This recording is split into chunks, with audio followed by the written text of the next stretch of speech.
Kiai Imad tidak berubah, tetap seperti itu. Oke, walaupun Jenderal datang Dudung gitu, Pak Jenderal Dudung datang gitu ya. Nah, ini saya mau konfirmasi sekalian sebelum ke Kiai Ubed. Kiai Imad, kemarin dipertanyakan itu sama Dr. Soleh, itu ngapain itu Jenderal Dudung datang ke kongresnya PWI? Kira-kira mungkin ada sedikit bocoran itu, Kiai Imad. Silakan dulu. Ya. Silakan. Karena PWI ini kan adalah sebuah organisasi, selain untuk mengawal masalah nasab juga adalah merupakan wadah silaturahmi para keturunan-keturunan dari Wali Songo.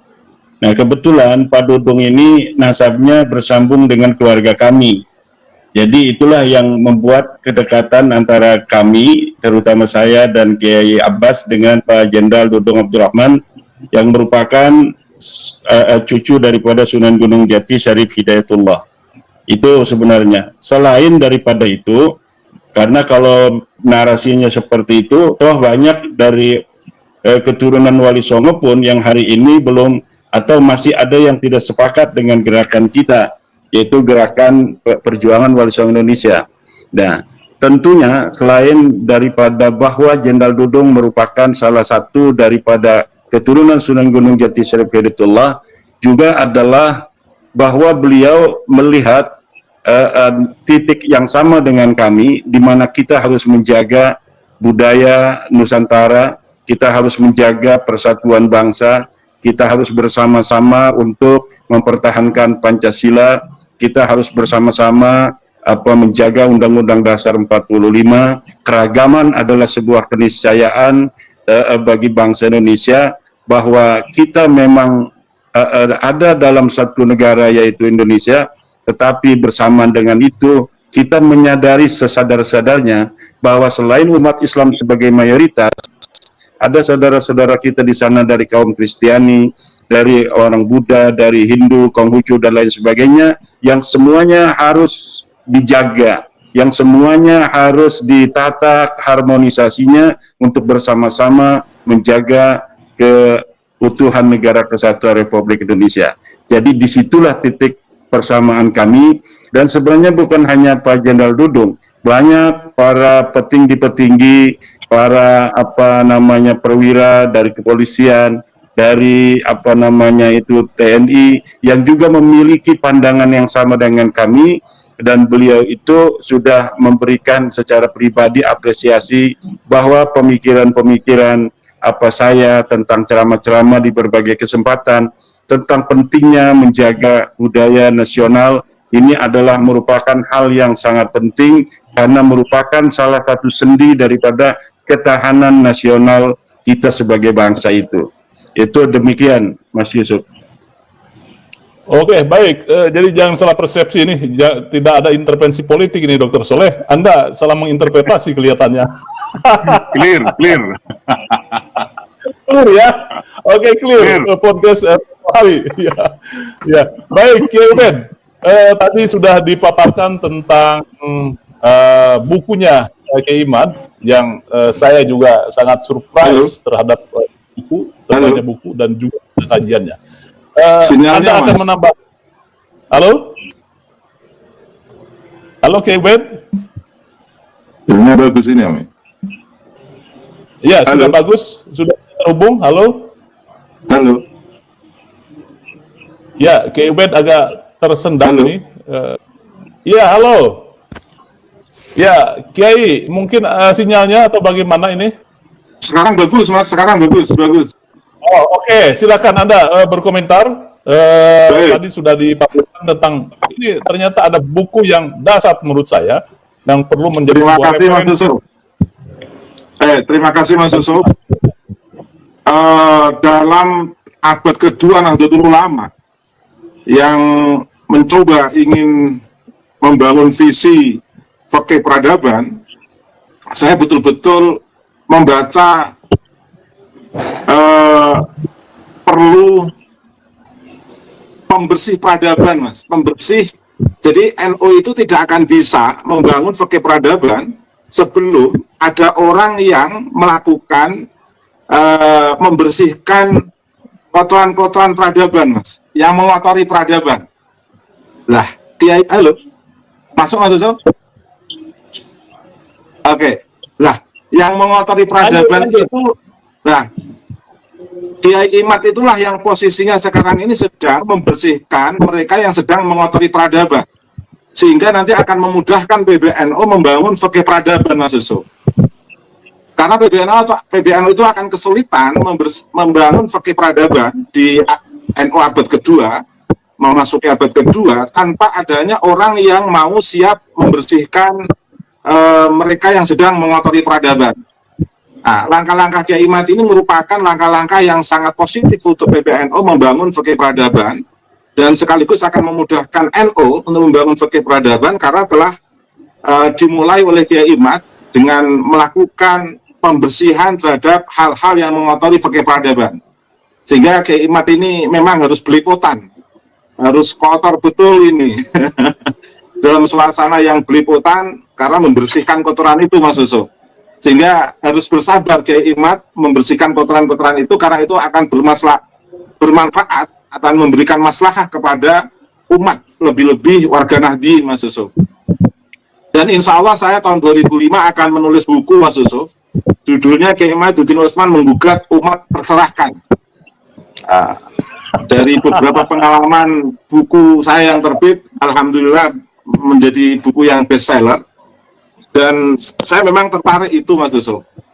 Dan tadi sempat disinggung Ubaidillah diarahkan ke bin Maimun Al-Qadah, itu mungkin lebih menguntungkan Pak Ali.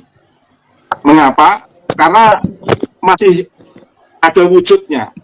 Nah, posisi Kiai Imad ini betul-betul membuat titik nol,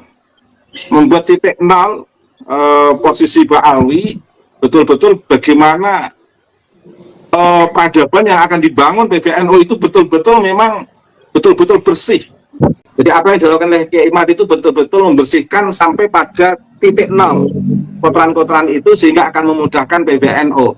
Tapi tidak apa-apa kalau ada temuan yang mencoba sebenarnya lebih menguntungkan. Temuan yang mengatakan Ba'alwi bersambung ke Ubaidillah bin Maimun Al-Qadah itu sebenarnya lebih menguntungkan Ba'alwi, karena memiliki jalur. Daripada tidak memiliki jalur, kan lebih baik memiliki jalur meskipun geng Syiah, katakan begitu, daripada tidak memiliki jalur. Tapi ala kulli hal itu perdebatan, diskursus keilmuan yang akan terus berkembang pada tahun 2005. Terus kemudian Mas Yusuf, yang kedua, nasab itu bukan akidah. Karena nasab itu bukan akidah, maka betul-betul dalam dialektika kebangkitan pemikiran hasanah keislaman itu terkait dengan nasab itu betul-betul harus rasional, Mas Yusuf. Harus empiris, lebih-lebih harus memiliki keberlanjutan. Jangan sampai tidak memiliki keberlanjutan, kesejarahan. Jadi tahun 2005 itu akan menjadi lebih seru perdebatan diskursus nasab ini. Mengapa? Karena saya lihat dari mereka yang mengaku cucu Nabi itu belum rela menjadi mantan cucu Nabi. Nah, jadi belum rela, sehingga akan semakin seru. Tetapi ketika nanti mereka yang kemudian selama ini yang mengaku cucu Nabi, setelah menguatkan tesis Kiai Imad, terus mereka mengalah dan mengaku memang bukan cucu Nabi, mungkin akan baru berhenti diskursus kenasaban ini, Mas Yusuf. Tetapi saya lihat Muhyiddinnya ini mengambil berbagai jurus dengan langkah-langkah, berbagai macam langkah yang mereka lakukan dengan sab-sab langkah itu. Kalau itu memang masih betul-betul berlangsung di 2005, maka diskursus nasab 2005 tidak akan pernah berhenti, Mas Yusuf. Satu sisi kengototan mereka yang mengaku cucu Nabi, di sisi lain data Kiai Imad sudah sangat kuat, dan dalam dialektika pemikiran itu mau tidak mau harus rasional, empiris, memiliki keberlanjutan keilmuan, dan harus kontekstual.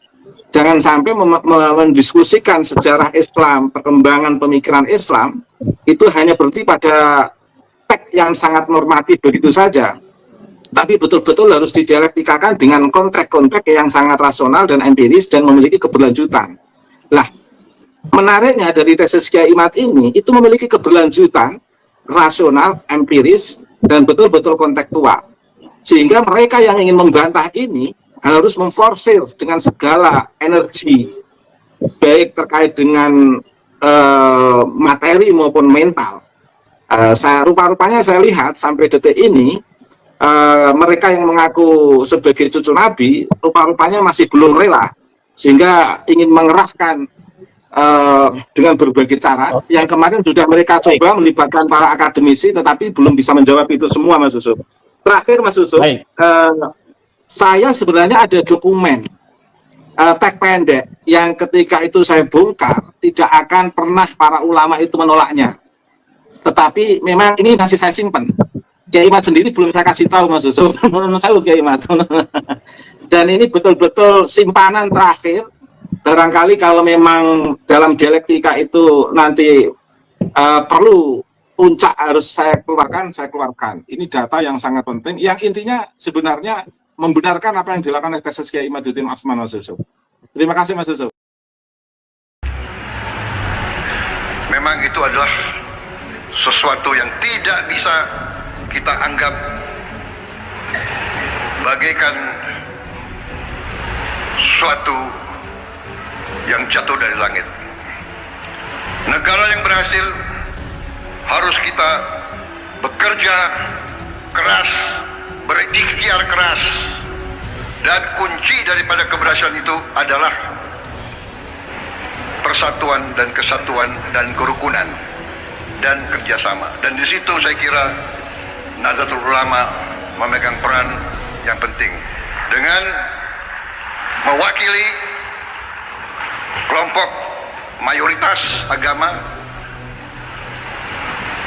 mewakili kelompok mayoritas, tapi dengan moderasi, dengan moderat, dengan kesejukan, dengan saling menghormati dan saling menghargai dan saling melindungi semua umat lain. Tadi ada foto dikeluarkan oleh staf saya, pinter juga dia, foto saya dengan Gus Dur. Salah satu kepemimpinan Gus Dur yang patut kita teladani adalah komitmen beliau untuk mewakili Islam dalam moderasi, dalam kesejukan, dalam perdamaian.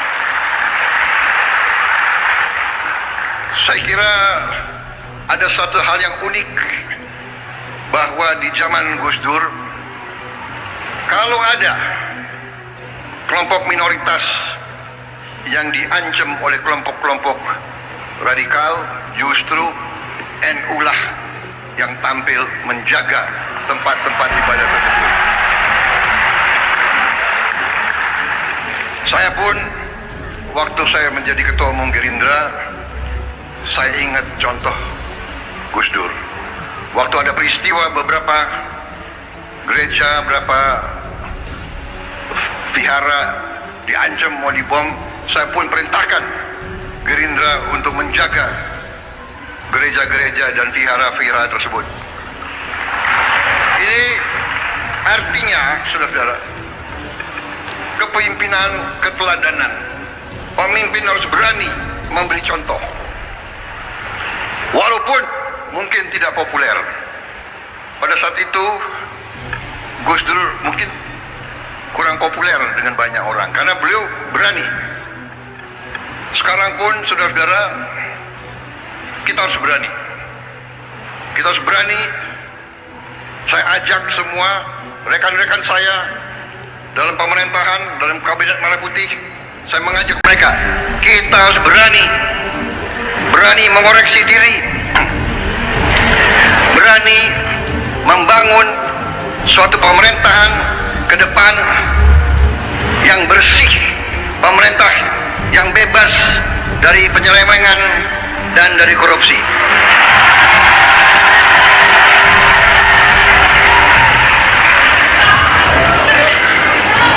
Itu tekad kami. Kami akan terus, dan kami mengerti, kami tahu ada perlawanan-perlawanan, ya kan? Tapi kami yakin apa yang kami perjuangkan adalah untuk bangsa dan rakyat Indonesia.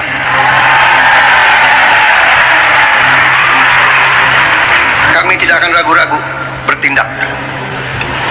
100 hari pertama, ya, saya sudah beri istilahnya peringatan berkali-kali. Sekarang, siapa yang bandel,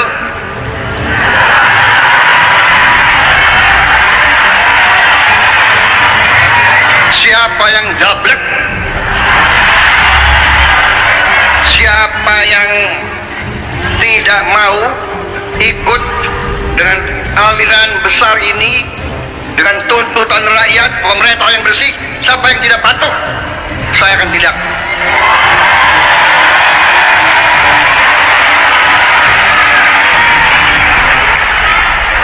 Dan saudara-saudara, jangan kira kami ini bodoh. Memang ada yang mengatakan saya ini tolol, ada. Gak apa-apa, ya kan? Ada yang mengatakan saya bajingan yang tolol, ya kan? Tapi saya nggak sebut namanya, kalian sudah tahu loh, gitu. Gak apa-apa. Tapi kami paham dan kami mengerti. Jadi saudara-saudara, ya, 100 hari pertama kami akan baik. Dalam arti saya berharap ada kesadaran.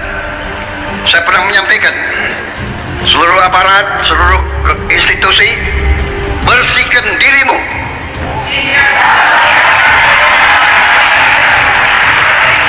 Sebelum kau dibersihkan.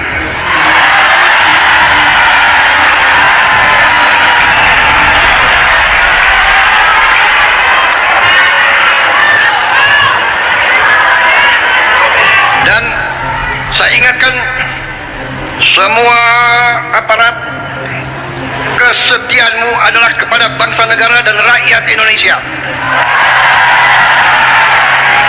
Kalau kau tidak setia kepada rakyat Indonesia, kalau kau menghalangi kebijakan-kebijakan yang untuk membantu rakyat Indonesia, saya akan tindak, saudara-saudara sekalian.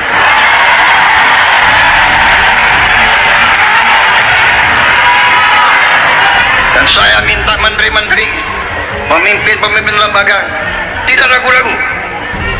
Saudara-saudara kita hanya bekerja untuk bangsa, negara, dan rakyat Indonesia. Terima kasih. Wassalamualaikum warahmatullahi wabarakatuh.